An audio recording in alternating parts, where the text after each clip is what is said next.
Marc Marquez waspadai Alex sebagai ancaman utama di MotoGP 2025. Bagaimana jadinya jika persaingan gelar juara MotoGP tahun ini menjadi duel antara dua bersaudara? Marc Marquez, yang baru saja finish 1-2 bersama adiknya, Alex Marquez, di Grand Prix Argentina, mulai mempertimbangkan skenario tersebut sebagai sesuatu yang mungkin terjadi. Setelah berjuang keras untuk mengungguli Alex dalam balapan tersebut, Marc mengakui bahwa adiknya punya peluang besar untuk menjadi juara dunia MotoGP, melengkapi gelarnya di Moto2 dan Moto3. Yang mengejutkan, ia bahkan melihat Alex sebagai rival utamanya dalam perebutan mahkota juara, bukan Francesco Bagnaia, rekan setimnya di Ducati. Duel sengit dua bersaudara di Argentina. Grand Prix Argentina menjadi salah satu balapan paling menegangkan musim ini. Alex Marquez yang mengendarai Ducati GP24 bersama tim Gresini tampil sangat impresif dengan finish kedua di belakang Marc pada balapan sprint dan Grand Prix utama. Ini merupakan pencapaian terbaik dalam karirnya di MotoGP, menunjukkan peningkatan pesat setelah beberapa musim yang penuh tantangan. Marc, yang kini berusia 32 tahun, harus bekerja lebih keras dari biasanya untuk mengamankan kemenangan kali ini. Ia bahkan sempat kehilangan posisi terdepan dari Alex sejak lap keempat hingga lap ke-22 dari total 25 lap. Namun, dengan pengalamannya yang kaya sebagai juara dunia 6 kali, Marc berhasil merebut kembali posisi pertama di momen-momen terakhir balapan. Balapan ini juga menjadi ajang yang menantang bagi Bagnaia, yang untuk pertama kalinya musim ini gagal naik podium. Selain bersaing dengan Alex, Marc juga harus berhadapan dengan Franco Morbidelli yang turut tampil gemilang dalam balapan ini. Marc Marquez, Alex adalah lawan utama saya.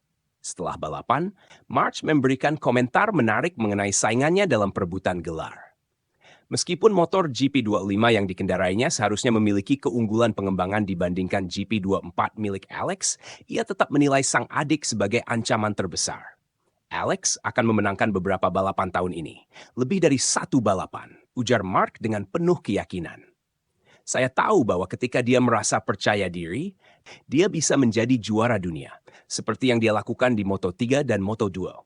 Saya melihatnya sebagai lawan utama dalam perebutan gelar musim ini. Marc juga terkesan dengan gaya balap Alex yang sangat mulus dan efisien dalam melewati tikungan. Hari ini dia berkendara di level yang berbeda. Saya sempat berpikir untuk puas dengan posisi kedua, tapi pada akhirnya saya mengambil risiko lebih besar dan berhasil menang, tambahnya. Alex Marquez. Saya tak pernah merasa sehebat ini. Berbeda dengan Marc yang sudah berani menyebut nama Alex sebagai kandidat kuat juara dunia, sang adik memilih untuk tetap rendah hati. Ia enggan membicarakan peluang gelar dan lebih fokus pada performanya saat ini. Saya tidak pernah merasa sekuat ini di MotoGP, ungkap Alex. Saya sangat menikmati motor dan semua yang saya lakukan di lintasan. Sekarang yang terpenting adalah terus melaju seperti ini dan mempertahankan momentum. Performa gemilang Alex di Argentina menjadi sinyal bahwa ia bukan lagi sekadar adik dari Marc Marquez, melainkan ancaman nyata dalam perebutan gelar juara MotoGP 2025. Dengan performa Ducati yang konsisten dan adaptasinya yang semakin matang, bukan tidak mungkin MotoGP musim ini akan menyaksikan pertarungan bersejarah antara dua bersaudara yang sama-sama berburu mahkota juara dunia. Apakah Alex Marquez akan benar-benar menjadi penantang utama bagi Marc? Atau justru Bagnaia dan pembalap lainnya akan kembali bangkit dalam balapan berikutnya? MotoGP 2025 semakin menarik untuk diikuti.